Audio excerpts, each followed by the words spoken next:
Hey everybody, what's up and welcome back to today's video guys. And today guys, I'm going to go ahead and be showing you how to create your own song in Garageband. This is a very simple thing to do, so make sure to watch this quick and easy video till the very end and follow my steps correctly so you can make sure this works the same for you and that you can do this yourself.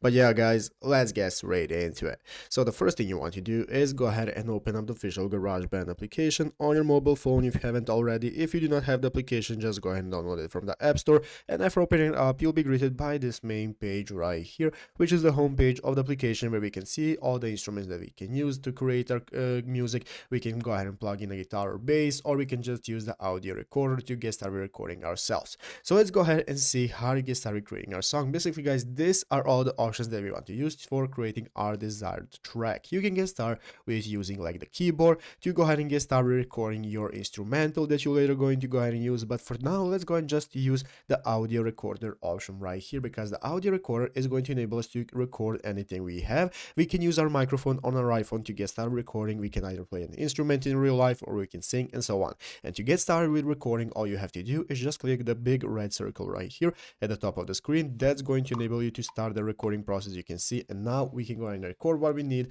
and after recording everything we need, we can go right here into the upper left corner, click edit mode, and now we can find our tracks and get started with adding all of our instruments and everything we need for getting our song.